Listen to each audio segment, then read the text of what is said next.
Yeah, buddy. What is going on, everybody?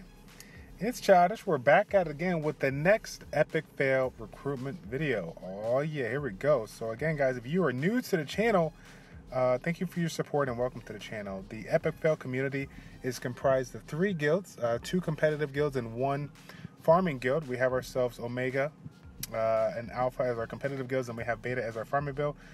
We have been around since the beginning, since they started it, and have grown to be upwards of 78 members. And so we've had a recent change within the community, which is very, very exciting. I'm extremely proud and honored to give you guys the opportunity to be a part of not just our 3-person or 3-guild community, but now our 4th guild community. So yes, you've heard it. You've heard it here first correctly. We have taken our G2, G3 newest competitive guild, the Omega Guild, and broken it up into 2 separate competitive guilds, Omega, and then we have now Delta. So now we've gone from 3 guilds to 4 guilds within the community. So let's get right into it, okay? So with regards to the farming guild, as always, guys, we're getting so much traffic when it comes to the community within the guild that we have kind of withheld the spots that might be available for the time being. They're sitting pretty good with 25-ish members. If we do get the opportunity where we make some changes and get a lot more people, available in there, I will go ahead and let you guys know what's going on so we can bring you on board. But for right now, the farming guild is closed for the time being. I'll keep you guys in tune for that. So with regards to our Omega guild and all the changes that are going on, if you guys know, if you've been following me these videos for quite some time, the Omega guild came on board quite a few months ago, and then they have slowly worked their way from being a G1 to G2 finishing guild on the lower end of G2, in that top 100, now finishing anywhere from rank 60 to rank 30. They've started with the hitting that top end of G2, bottom of G3, and now they're starting to get some G3 finishes. Their first G3 finish back in December of 2015. So I'm super excited because we have picked up many members since that time and have really improved the quality, the communication, and just overall group and structure so that we can do what we got to do to move forward.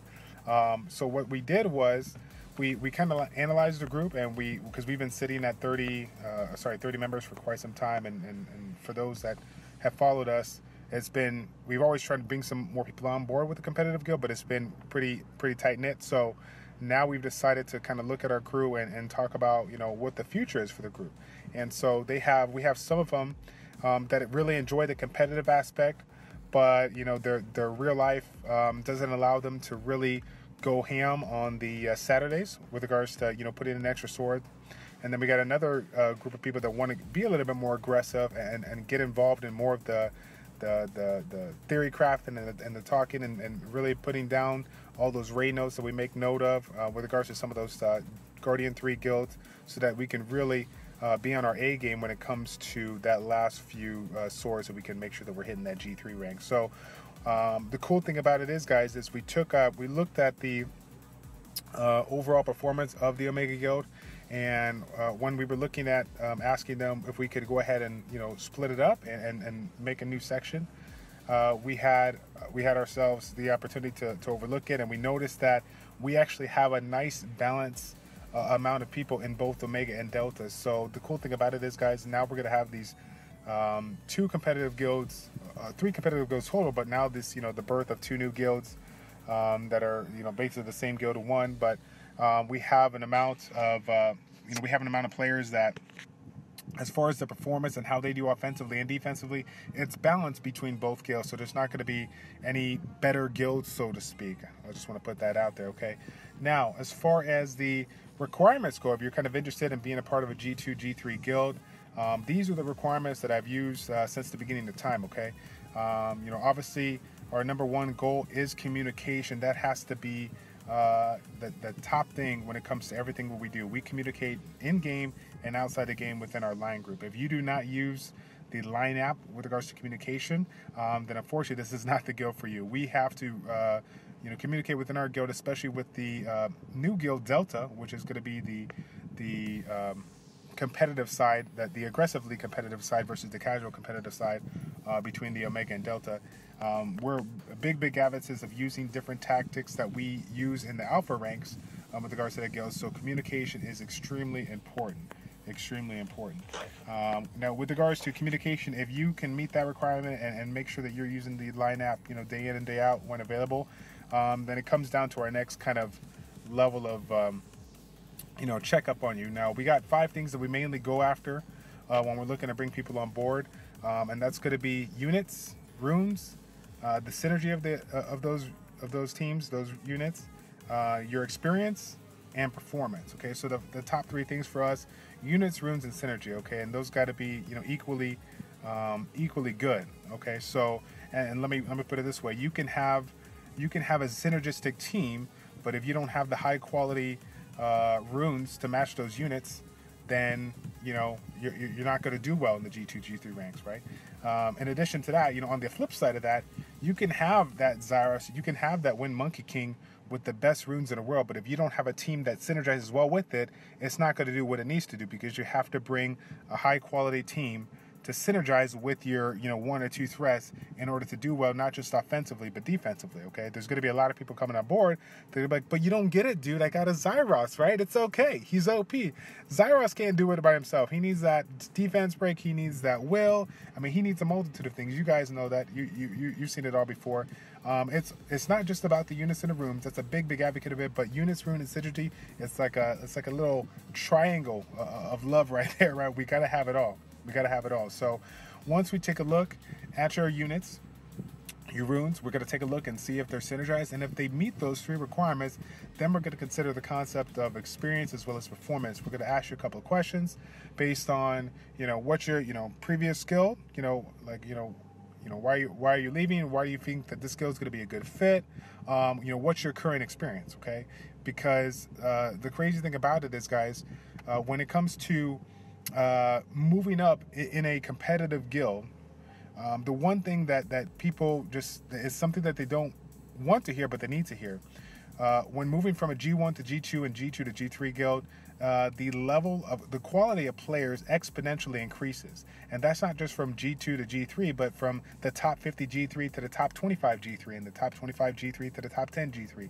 The things that you see, we've had tons of people come, and they've brought the units and runes and synergy, but they realized that their experience was lacking, and because their experience was lacking, they did not have the performance that we needed to get the job done.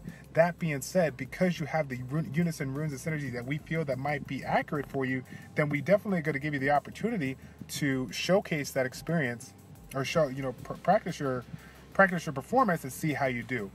Anybody that we bring on board is going to be basically kind of put on a 2-week kind of probationary period. The first week we would use them offensively, and then the second week, if the offensive week goes well, we were going to go ahead and test them out defensively, kind of once we worked out all the kinks within our leadership, to make sure that the team that you're going to be representing on your defense is the one that we would like to. Okay, we're all open with regards to theory crafters and all work together to make sure that our defenses are extremely strong and unique. We want them to be strong, but we want them to be enticing to the player to attack and hopefully secure the win. In addition to that, with regards to the performance or whatnot, again, let's say you haven't had an opportunity to perform, but you're a well-known, you haven't had an opportunity to perform within the guild, but let's say you come from another G3 guild that has been very recognizable, has been established or whatnot, then yes, we'll go ahead and give you the opportunity to shine. But again, we want to just put it out there flat out that we always want to give you the chance to try, but understand that everybody, it's a trial thing, and at the end of the day, if you don't perform, we'll have to find something within our community to do. If not, unfortunately, we'll have to let you go. But I don't want to discourage anybody, guys. As you guys know, there's some people that have come on board, or maybe you've prior to this have tried to come on board, didn't get accepted, and I've always stated to you guys personally, I want you to use it as motivation to hopefully come on board, because there's nothing more exciting than people going out of the way to say, hey, you know what, out of all these hundreds of guilds within the community, I really value your guild, Childish, your community, and I really want to be a part of that. And if you truly really want to be a part of that, then you embrace the concept of our epic fail model, which is failure is not falling down. Failure is falling down and refusing to get up. And if you do everything in your power to be the best player you can be, then I want you in my guild. Okay? Real talk. Real talk. So again, guys, that's everything for the Omega and Delta community. I'm going to be looking for those specific players. Now, if I find that you are definitely on the top of your game and you have everything under the sun, then I will consider you for our Alpha community, our top 10 G3 guild community. And I will see if I can bring you on board for that. But otherwise, I'm going to be looking for people within the Omega and Delta realm. Each guild has about 15 members, guys. We split up our guild to 30 into that particular group.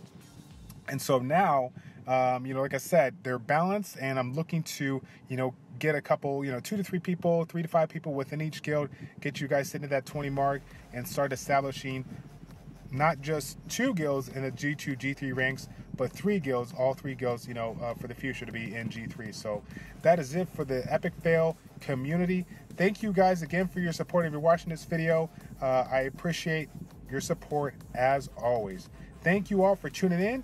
If you have any questions, please be sure to put it in the comment section down below. If you are looking to come on board, as always, you're going to shoot me an email at childish402 with the subject line, childish402@gmail.com with the subject line Epic Fail Recruitment.